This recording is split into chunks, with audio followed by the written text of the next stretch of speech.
Pujitasari. Di sini saya akan mempresentasikan buku tentang leadership yang berjudul Berpikir dan Bertindak Layaknya Pemimpin Sejati.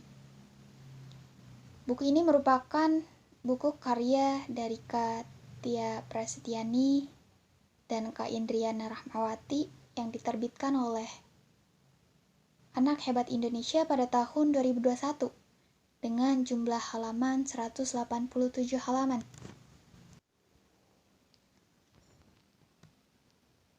Buku ini terdiri dari 7 chapter yang akan kita bahas satu persatu.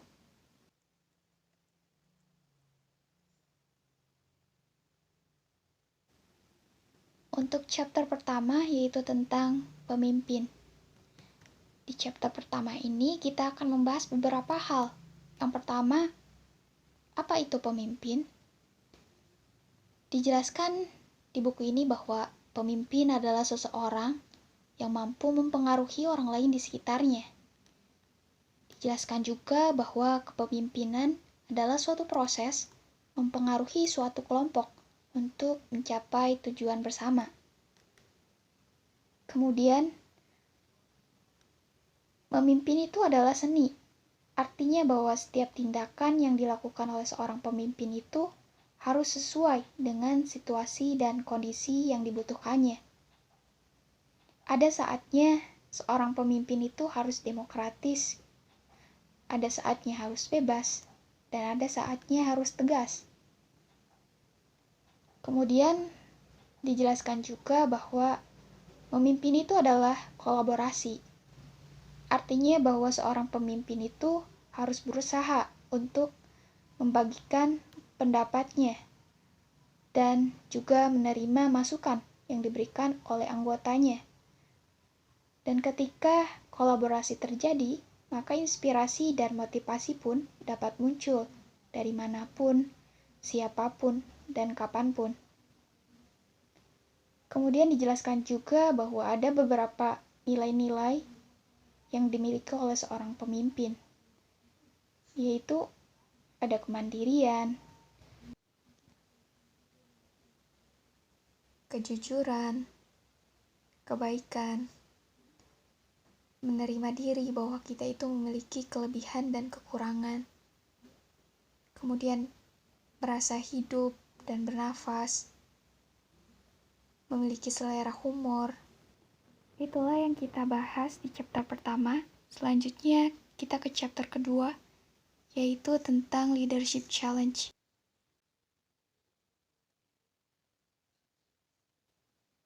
Leadership challenge artinya bahwa seorang pemimpin itu memiliki challenge atau tantangan. Ada beberapa tantangan yang harus dihadapi oleh seorang pemimpin, yaitu yang pertama, menciptakan kerja tim. Kerja tim merupakan kunci sukses suatu organisasi. Kerja tim juga merupakan solusi terbaik untuk mencapai kesuksesan bersama-sama. Karena kesuksesan suatu pekerjaan atau kelompok itu tidak bergantung pada perseorangan saja, melainkan bergantung pada bagaimana kerja tim itu dikembangkan dan didayagunakan.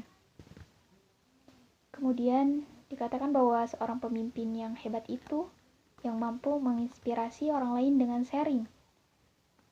Sharing sendiri merupakan proses interaktif antara pemimpin dengan anggotanya. Kenapa dikatakan interaktif? Karena seorang pemimpin itu tidak hanya menyampaikan ide atau gagasan yang dimilikinya saja, tetapi juga seorang pemimpin itu harus mampu mendengarkan ide atau gagasan dari orang lain. Kemudian ada tanggung jawab, bahwa seseorang yang telah dipilih atau menentukan untuk menjadi seorang pemimpin itu memiliki beberapa tanggung jawab. Di antaranya, dia memiliki tanggung jawab atas dirinya sendiri. Kemudian, tanggung jawab atas timnya, tanggung jawab atas posisi yang diperolehnya, tanggung jawab atas keputusan yang diambilnya, tanggung jawab atas kesuksesan dan kegagalan suatu pekerjaan yang dilakukannya.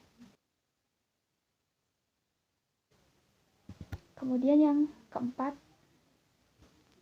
dikatakan bahwa seorang pemimpin itu harus mampu mengontrol emosi atau mengendalikan emosi yang ada di dalam dirinya dengan baik. Dan ketika emosi tersebut meledak, maka seorang pemimpin perlu memperbaikinya dengan cara apa? Yaitu mengakui perbuatan emosional yang dilakukannya dan kemudian meminta maaf kepada orang yang terkena dampak dari emosinya. Kemudian yang kelima, empati untuk penyelesaian. Bahwa seorang pemimpin itu harus mampu menempatkan dirinya dalam situasi dan kondisi yang dialami oleh orang lain. Berusaha untuk empati, memahami apa yang dirasakan dan dipikirkan oleh orang lain.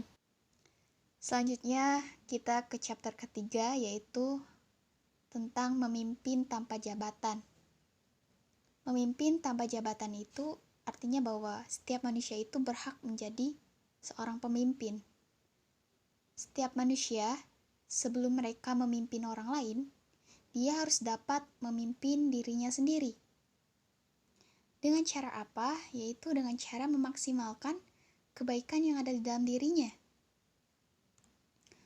Memimpin tanpa jabatan itu bahwa memimpin itu bukan karena syarat untuk memiliki jabatan. Kita semua itu bisa menjadi seorang pemimpin. Baik pemimpin untuk diri sendiri maupun untuk orang lain, tanpa perlu adanya titel atau jabatan. Hal-hal yang dibutuhkan untuk menjadi pemimpin tanpa jabatan, yang pertama itu inovasi, melakukan inovasi atau pembaharuan diri. Kemudian, menguasai pekerjaan yang kita kerjakan. Selanjutnya untuk chapter keempat, yaitu tentang every job is equal. Every job is equal itu artinya bahwa semua pekerjaan itu adalah sama. Sama-sama saling terhubung satu sama lain. Seperti sebuah mobil tanpa ban. Dia tidak akan berjalan.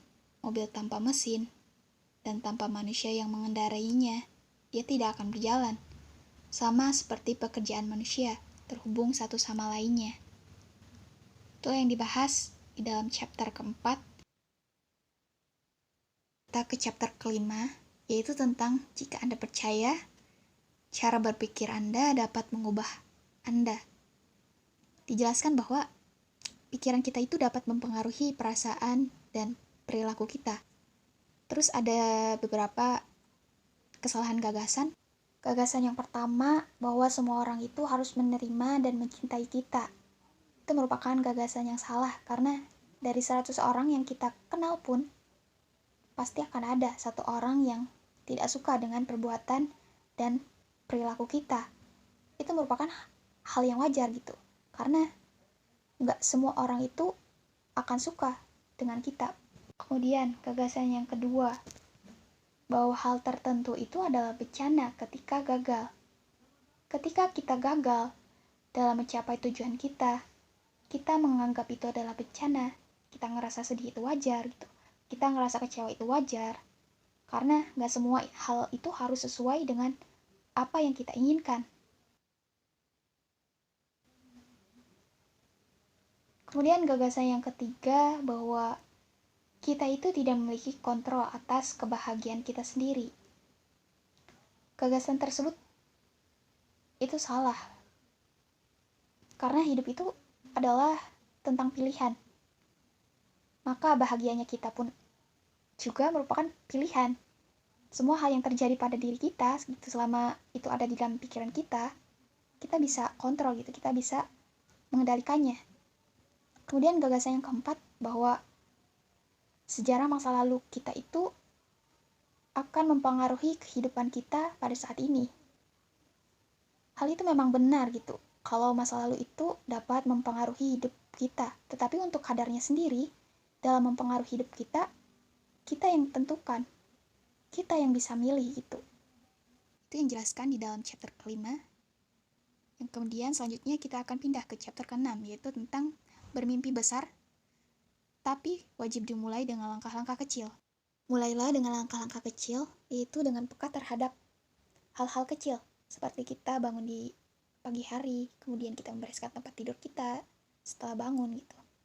Nah, hal tersebut itu dapat membantu kita untuk lebih peka terhadap lingkungan yang ada di sekitar kita dan dapat mempengaruhi bagaimana kita merasa dan merespon sesuatu.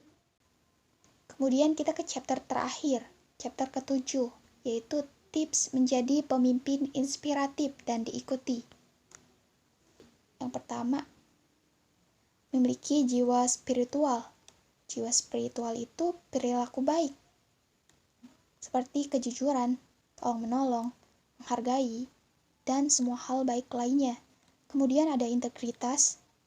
Integritas berarti memiliki jiwa yang jujur, bertanggung jawab, dan kompeten. Kemudian yang ketiga, kolaborasi. Kolaborasi itu berarti sharing ide. Seorang pemimpin itu selain membagikan ide atau gagasan yang dimilikinya, ia juga harus menerima ide atau gagasan dari anggotanya. Dan yang terakhir, keterampilan komunikasi.